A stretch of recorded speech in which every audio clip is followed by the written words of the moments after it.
उमेश कुमार शाह हमारे साथ हैं और इस वक्त लगता है कुछ तकनीकी खामी है जिसकी वजह से उनकी कॉल कट गई है, लेकिन उन्होंने अपना सवाल ज़रूर हम तक पहुंचाया हुआ है। बजाज फिनांस पर राय जानना चाहते हैं और हरीश, मैं बाइंग प्राइस बता देता हूं, 895 895 के स्तर पे इन्होंने खरीदारी की है। हल्के फायदे में है यहाँ पर बजाज फिनांस में। आगे का नज़रिया जानना चाहते हैं बजाज फाइनेंस में, बताइए। हालांकि इन्होंने अपना जो व्यू है शॉर्ट टर्म या लॉन्ग टर्म ये नहीं क्लियर किया है, लेकिन खरीद इनकी 895 की है। देखिए, ऑलरेडी इनको प्रॉफिट आ रहा है, तो मुझे लग रहा है कि बजाज फिनांस में देखा है तो शॉर्ट टर्म की बात करते हैं तो मुझे लग रहा है कि ऑलमोस्ट 1000 के आसपास एक रेजिस्टेंस जोन है। तुम और जो प्रीवियस ऑल टाइम हाई की बात करते हैं ऑलमोस्ट 978 के आसपास ही है, तो आज के ट्रेडिंग सेशन के आसपास ही है। तो मुझे लग रहा है कि अगर आज के ट्रेडिंग सेशन में अगर ये 980,000 लेवल पर क्रॉस करता है तो मुझे लग रहा है कि यहाँ से बड़ा रैली देखने मिल सकता है। अगर इनका लॉन्ग टर्म नजरिया है तो मुझे लग रहा है कि बिल्कुल होल्ड रखना चाहिए। जिस तरीके से नीचे लेवल से 200 मूविंग एवरेज से रिकवरी देखने मिल रहा था 850 लेवल से, मुझे लग रहा है कि एक अच्छा खासा पैटर्न बना हुआ है। और लॉन्ग टर्म में मुझे लग रहा है कि यहाँ पे स्टॉक प्राइस 1100 और 1200 के लेवल्स भी देखने मिल सकते हैं। तो अगर शॉर्ट टर्म में अगर है इनको, अगर ऐसा एमटीएफ कुछ पोजीशन है तो इनको यहाँ पे थोड़ा प्रॉफिट बुकिंग कर सकते हैं, फिर से डिप आए तो बाइंग कर सकते हैं। मुझे लग रहा है कि बजाज फाइनेंस एक अच्छा सेटअप है और तेजी एक्सटेंड भी होते हुए नजर आता है। चलिए, तो फिलहाल सवाल जवाब के सिलसिले को थोड़ा सा हम रोकते हैं क्योंकि वक्त हो गया है हमारे खास सेगमेंट ऑप्शंस के चैंपियन का।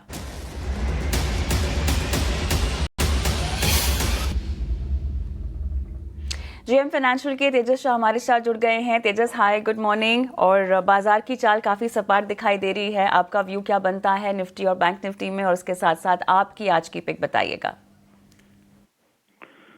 गुड मॉर्निंग आपको और सभी दर्शकों को मेरा नमस्कार। निफ्टी की बात करें तो निफ्टी ने पिछले 2 दिन से जो 20 दिन की मूविंग एवरेज के ऊपर क्लोज दिया है, पॉजिटिव संकेत दे रहा है। 25,000 का एक साइकोलॉजिकल रेजिस्टेंस है, उसके ऊपर अगर क्लोज देता है तो आने वाले दिनों में 25,200 तक के भी लेवल आ सकते हैं।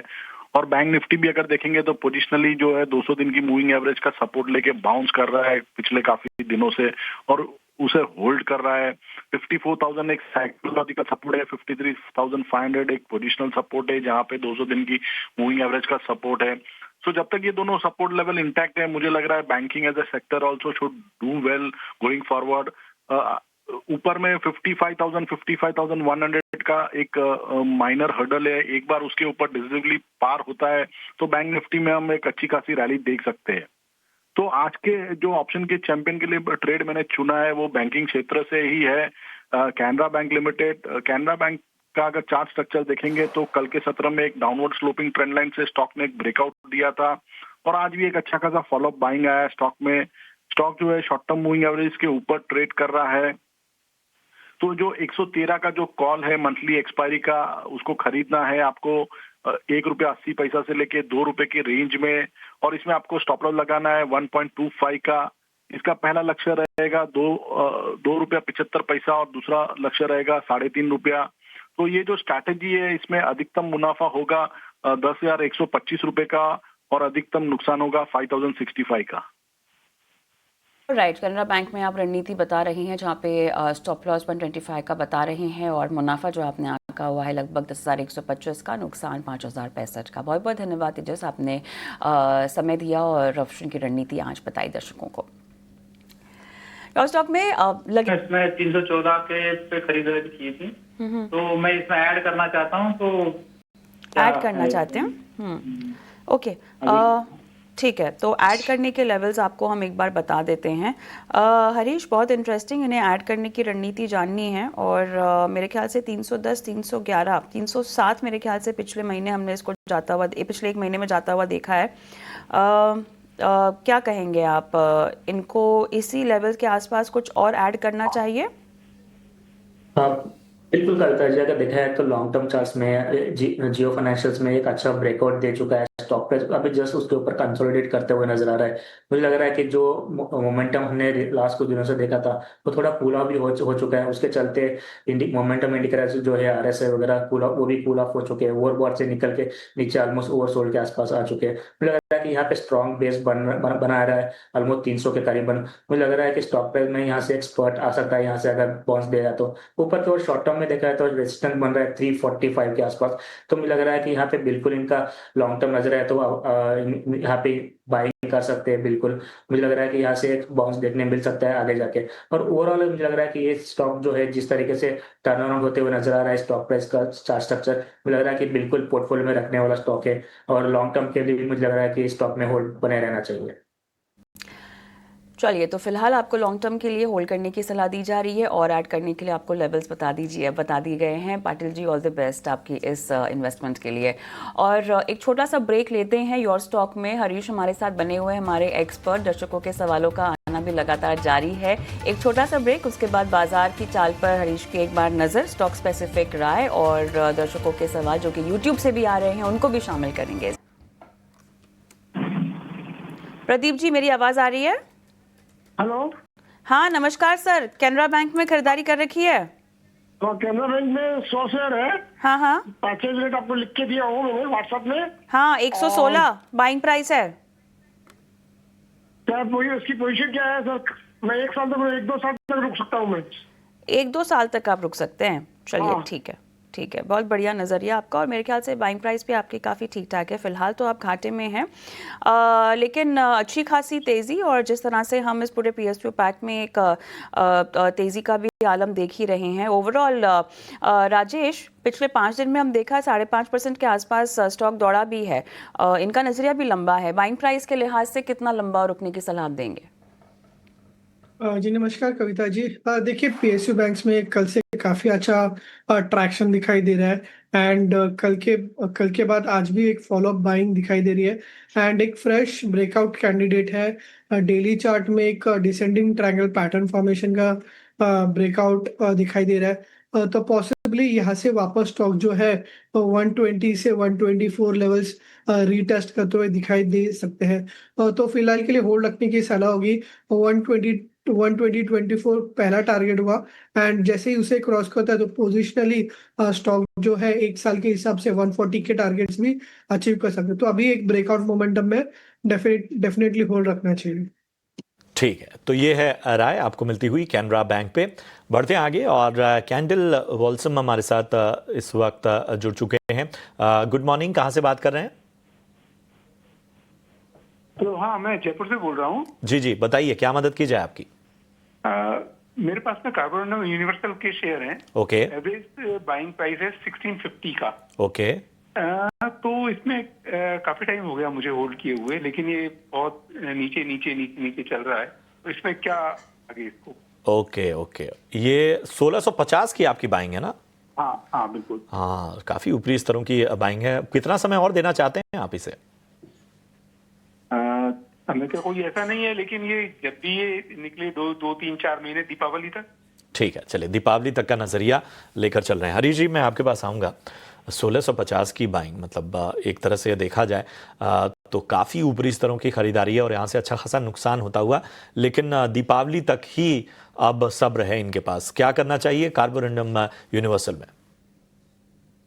बिल्कुल, अगर देखा जाए तो कार्बोरंडम में जैसे इन्होंने बताया बिल्कुल वैसे ही मार्केट में एक हाई से करेक्शन देखने मिल रहा था। मुझे लग रहा है कि स्टॉक प्राइस में जो करेक्टिव फेज था वो खत्म हो चुका है, जहां पे मुझे लग रहा है कि यहाँ पे रिकवरी देखने मिल रहा है। और हो सकता है कि और थोड़ा उछाल देखने मिल सकता है। फिलहाल के लिए तो 1050 के around 200 day moving average resistance जो बने दिखाई दे रहा है। लेकिन मुझे लग रहा है कि लॉन्ग टर्म चार्ट सेक्टर की बात करते हैं, मुझे लग रहा है कि इसमें करेक्शन फेज खत्म हो चुका है। मुझे लग रहा है कि ऑलमोस्ट एक पॉजिटिव ट्रेंड के लिए तैयारी होते हुए नजर आ रहा है। लेकिन अगर शॉर्ट टर्म नजरिया है तो मुझे लग रहा है कि 1050 तक का रेजिस्टेंस जोन है। अगर इसके ऊपर निकल जाता है तो मुझे लग रहा है कि एक बड़ा सा रैली वापस शुरू हो सकता है, जहाँ पे मुझे लग रहा है कि स्टॉक प्राइस फिर से एक बार 1200 1250 लेवल्स तक देखने मिल सकता है। तो ओवरऑल मुझे लग रहा है कि इसमें बने रहना चाहिए कुछ टाइम पीरियड के लिए। मुझे लगता है कि शॉर्ट टर्म में थोड़ा प्रॉफिट बुकिंग देखने मिल सकता है 1050 के आसपास। अगर इनका शॉर्ट टर्म का नजरिया है तो उस लेवल पे एग्जिट करने के लिए कोशिश कर सकते हैं। नहीं तो मैं अगर लॉन्ग टर्म है तो बिल्कुल बने रहना चाहिए स्टॉक। चलिए, लॉन्ग टर्म पर आपको रुकने की सलाह दी जा रही है। अनुप गुप्ता जी फोन लाइन पर हमारे साथ हैं। नमस्कार गुप्ता साहब, कहाँ से बोल रहे हैं? ओके, सर ONGC में खरीदारी कर रखी है? मेरे ख्याल से कुछ नेटवर्क का इशू है गुप्ता साहब के फ़ोन लाइन में, लेकिन इनका सवाल हमारे पास है। राजेश, ओएनजीसी खरीद रखा है इन्होंने और अपनी बाइंग प्राइस 260 बता रहे हैं। ऊंचे भाव पर लिया तो है और घाटे में भी है, बात नहीं हो पाई तो मैं इनका नज़रिया नहीं समझ पा रही हूँ। लेकिन ओवरऑल आप थोड़ा सा टेंटेटिव नियर टर्म आउटलुक बताइएगा। कुछ खास मूवमेंट तो हमें स्टॉक में दिखाई नहीं दे रही है, टेक्निकल चार्ट में पिछले 5 दिनों से भी काफ़ी वीक है, बताइएगा। जी डेफिनेटली एक अंडर परफॉर्मिंग स्टॉक है, बट आज के सत्र में कहीं ना कहीं पॉजिटिव मोमेंटम दिखाई दे रहा है एंड प्रीवियस 2 सेशंस के हाई क्रॉस कर रहा है। एक बुलिश एंगल्फिंग पैटर्न बन रहा है और ओवरऑल एक मल्टी मंथ सपोर्ट के आसपास ट्रेड कर रहा है। तो फिलहाल के लिए होल्ड करने की सलाह होगी। 225 के आसपास का एक स्टॉप लॉस रखिए, बट इसमें कोई मेजर आउट परफॉर्मेंस नहीं है। बाउंस बैक में 243 245 आते हैं तो वहाँ पे 200 डीएम है, तो वापस वहाँ पे रीचेक करना होगा। अगर स्टॉक स्ट्रगल करता होगा तो वहाँ पे एग्जिट करने की सलाह होगी। तो यहाँ पर अहम लेवल 245 के आसपास आपको बताए जा रहे हैं। राजेश, तो शेयर है मेरे पास 44 के प्राइस से ना, अभी अभी लिया था मैं उसको। अरे वाह, 44 के भाव पे आपने लिया। ये रखना कैसा रहेगा करके पूछा था सर। तो पहले तो मतलब ओला इलेक्ट्रिक में लोगों ने जितना नुकसान किया है उस हिसाब से तो आपने बड़ी इंटरेस्टिंग बाइंग की है, तो आप बधाई के पात्र हैं कि आपने बड़ा ही अच्छे लेवल पे खरीदारी की है। 44 की बाइंग है हरीश जी। हालांकि हम देख रहे हैं कि एक मुनाफा वसूली है, लेकिन लगातार जो है वो एक नज़रिया ऐसा बन रहा है कि एक बड़ी रैली आ सकती है ओला इलेक्ट्रिक में। उस नज़रिए में कोई बदलाव हरीश जी, या आपको लगता है कि ये तो चूंकि अच्छी तेजी थी तो एक एक्सपेक्टेड करेक्शन लाइन पे है? हाँ बिल्कुल, अगर देखा जाए तो ओला इलेक्ट्रिक में हमने एक शार्प रिकवरी देखने मिल रहा था लास्ट 2 हफ्ते पहले, तो वहां से थोड़ा बहुत प्रॉफिट बुकिंग भी होते हुए नजर आ रहा है। तो फिलहाल की बात करते हैं तो लग रहा है कि स्टॉक प्राइस जो है एक स्ट्रॉन्ग सपोर्ट जो बन रहा है 55 से 54 के रेंज में, मुझे लग रहा है कि इसके आसपास मुझे लग रहा है कि होल्ड रखना चाहिए। अगर यहाँ पे होल्ड रखता है तो वापस एक बार अप ट्रेंड शुरू हो सकता है, जो कि ऊपर की ओर ज्यादातर मुझे लग रहा है कि 70-75 के आसपास रेजिस्टेंस जोन है, स्टिफ रेजिस्टेंस, तो वहां पे मुझे लग रहा है कि वहां तक एक्सपेक्ट कर सकते हैं एक मीडियम टर्म में। लेकिन अभी फिलहाल के लिए इनको थोड़े दिन बने रह सकते हैं क्योंकि ऑलरेडी पॉजिटिव प्रॉफिट में है, तो स्टॉप लॉस मेंटेन करना चाहिए 54 का क्लोजिंग बेसिस पे और बने रहना चाहिए। मुझे लग रहा है अगर ऊपर की ओर 70-75 कर पाया तो मुझे लग रहा है कि वहाँ पे प्रॉफिट बुकिंग भी सोचना चाहिए ओला में। है रणनीति आपको ओला इलेक्ट्रिक पर मिलती हुई विनय, उम्मीद करते हैं कि आपकी शंका का समाधान हुआ होगा। बहरहाल यहाँ में एक छोटे से ब्रेक के लिए रुकना होगा, फौरन हाजिर होते हैं। योर स्टॉक और गिरीश ओबरॉय हमारे दर्शक फोन लाइन पर हमारे साथ हैं। नमस्कार गिरीश, गुड मॉर्निंग, कहाँ से बोल रहे हैं, क्या सवाल है? नमस्कार मैम, मैं गिरीश बोल रहा हूँ दिल्ली से। ओके। और मेरा एक होल्डिंग में शेयर है ऑयल, 150 की क्वांटिटी है और ऑयल इंडिया 447 का बाइंग प्राइस है। तो मुझे इस पे राय चाहिए मैम कि ये इसको होल्ड करूं या सेल कर दूं। 447 पर आपने लिया हुआ है, बहुत ऊंची प्राइस ले लिया आपने तो।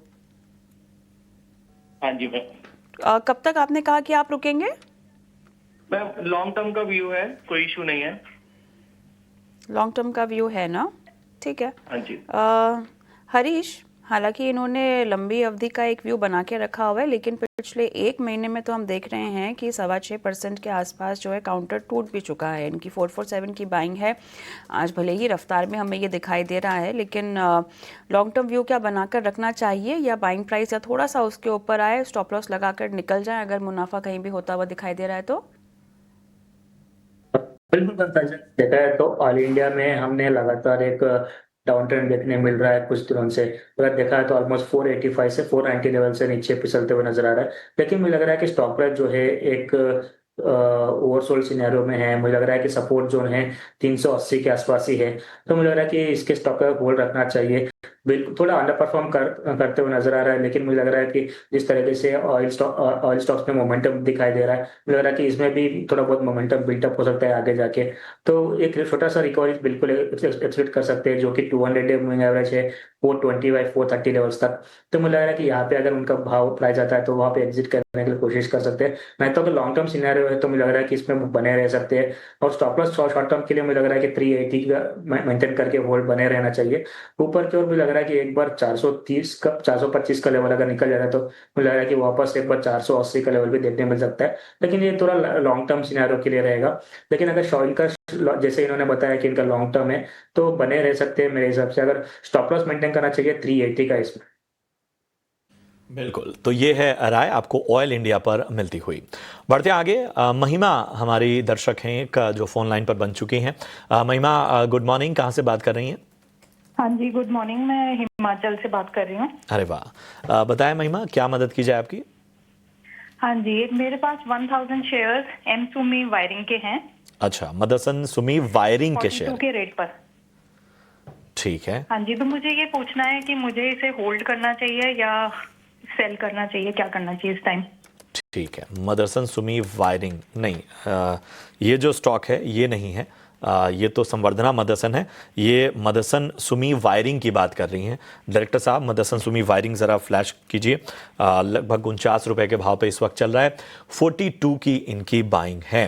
राजेश जी, कैसा लगता है आपको मदरसन वायरिंग की? अगर हम बात करें, इनकी बाइंग प्राइस बता देता हूँ 42 की। और देखिए काफी स्ट्रॉन्ग मोमेंटम में रहा है लास्ट 2 वीक से। लगभग अराउंड 40 के आसपास था और अभी 50 के लेवल्स दिखाई दे रहे हैं। और तो स्ट्रॉन्ग मोमेंटम है तो डेफिनेटली बने रहना चाहिए।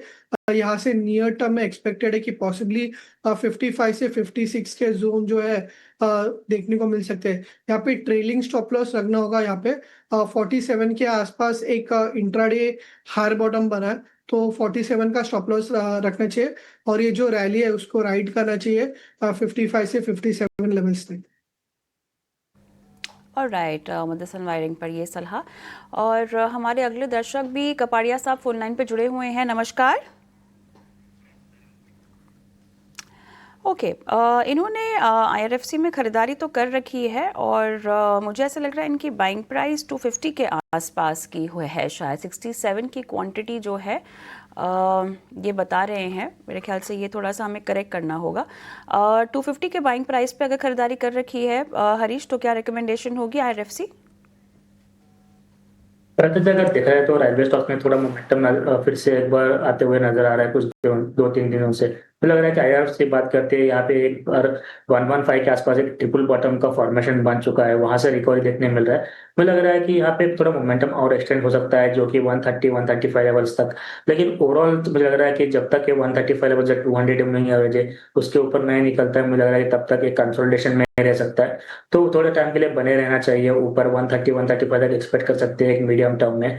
तो मुझे लग रहा है कि लॉन्ग टर्म पर्सपेक्टिव से बात करते हैं तो मुझे लग रहा है कि स्टॉक में अभी भी एक स्ट्रॉन्ग अपसाइड पोटेंशियलिटी है। और जिस तरीके से रेलवे स्टॉक्स में थोड़ा कंसोलिडेशन देखने मिल रहा है उसके बाद मुझे लग रहा है कि एक फ्रेश रैली भी देखने मिल सकता है कुछ टाइम पीरियड में। तो फिलहाल के लिए बने रहना चाहिए ऊपर की ओर। मिल रहा है कि 130-135 आता है तो अगर शॉर्ट टर्म नजर आया तो वहां पे एग्जिट कर सकते हैं। अगर लॉन्ग टर्म है तो मुझे लग रहा है कि होल्ड रखना चाहिए। तो लॉन्ग टर्म के लिहाज से आपको बने रहने की सलाह IRFC में मिलती हुई। हमारे अगले कॉलर हैं वेंकट राव साहब। वेंकट राव साहब, गुड मॉर्निंग, कहाँ से बात कर रहे हैं? Good morning ji, I am from Visakhapatnam. Okay, Visakhapatnam, बड़ा ही प्यारा शहर। Vizag. I am a regular watcher for ET Nav Pradesh. Great sir, great sir, thank you so much. Thanks for connecting me today, Kari. Thank you so much sir. हमें बताइए आज आपकी मदद क्या की जाए? But sir, I purchased TCS 190 numbers at the rate 3990. Okay, And Tech Mahindra 800 numbers at the rate 1710 rupees. Okay. Sir, I am in a huge loss. At Oh, what that's- rate? Please intimate me with what rate I can average it. Okay okay okay. Please, please. तो राजेश जी, ये average करने की सलाह मान रहे हैं, मतलब दोनों वैसे तो क्वालिटी स्टॉक इन्होंने परचेज किए लेकिन काफ़ी ऊपरी स्तरों पर इनकी खरीदारी है। और अगर हम TCS की बात करें तो लगभग 4000 के आसपास इन्होंने खरीदारी की हुई है। टेक महिंद्रा की बात करें तो 1710 के भाव पे इन्होंने खरीदारी की हुई है और अच्छे खासे नुकसान में यहाँ पे हैं। पूछ रहे हैं कि क्या कोई ऐसा लेवल है जहां पर एवरेज किया जा सकता है? देखिए प्रशांत जी, लास्ट 1-2 दिन से आईटी स्पेस में कहीं ना कहीं एक बॉटम आउट के संकेत दिखाई दे रहे हैं। स्पेशली अगर आप टीसीएस के बारे में बात करें तो मल्टी ईयर लो के आसपास ट्रेड कर रहा है। 2900 से 3000 के लेवल्स पे अगर आप देखें तो कई बार इस लेवल से हमें 2022 से रिवर्सल दिखाई दे रहा है। तो अगर फर्दर वापस अगर कोई डिप आता है 3000 के आसपास, तो वहां पे एवरेज करने की सलाह होगी। On a bounce back possibly stock जो है लॉन्ग टर्म के हिसाब से होल्ड कर रहे हैं, तो एक नियर टर्म में वापस 3350 3400 जो है रिटेस्ट करते हुए दिखाई दे सकते हैं। दूसरा जो इनका काउंटर है वो है tech Mahindra. As compare to TCS, tech Mahindra में ज्यादा एक अच्छा परफॉर्मेंस दिखाई दे रहा है। इसमें अगर आप देखें तो लास्ट एक दो वीक से एक रेंज बाउंड ट्रेड करा है। नीचे में 1400 के आसपास एक हायर बॉटम स्ट्रक्चर बना है, तो अगर ये लेवल्स रिटेस्ट करते हैं तो वहां पे ऐड कर सकते हैं। लॉन्ग टर्म के हिसाब से देखें तो पॉसिबली वापस स्टॉक जो है 1700 1750 के लेवल्स रिटेस्ट कर सकते हैं। चलिए, तो टेक महिंद्रा में आपको ये सलाह दी जा रही है खरीद पर, और इसी के साथ योर स्टॉक की आज की पेशकश को यहीं समाप्त करते हैं। बहुत बहुत धन्यवाद आप दोनों का, दर्शकों के सवालों के जवाब दिए, उनका मार्गदर्शन किया। जाने से पहले डिस्क्लेमर्स बताइएगा। हरीश, पहले आप। बिल्कुल कविता जी, अगर जो भी रिकमेंडेशन किया उस स्टॉक में पर्सनल कुछ मेजर नहीं है मेरे पास, और हो सकता है कि क्लाइंट्स के पास रिकमेंड किया वो उनका पोजीशंस बने रहे। राजेश जी। जी, जो स्टॉक्स हमने डिस्कस किया, मेरी तो कोई निजी निवेश नहीं है इनमें, बट मे बी हमने हमारे क्लाइंट्स को रिकमेंड किया हो सकता है। धन्यवाद आप दोनों का आज समय देने के लिए। और इसी के साथ मुझे और प्रशांत को भी इजाजत दें। योर स्टॉक के आज के सेशन में एक छोटा सा ब्रेक लेते हैं, क्योंकि इक्विटी बाजार पे तो बातचीत हम आगे भी करेंगे, लेकिन ब्रेक के बाद कमोडिटी बाजार का हाल मुनाफे की मंडी में। नमस्कार।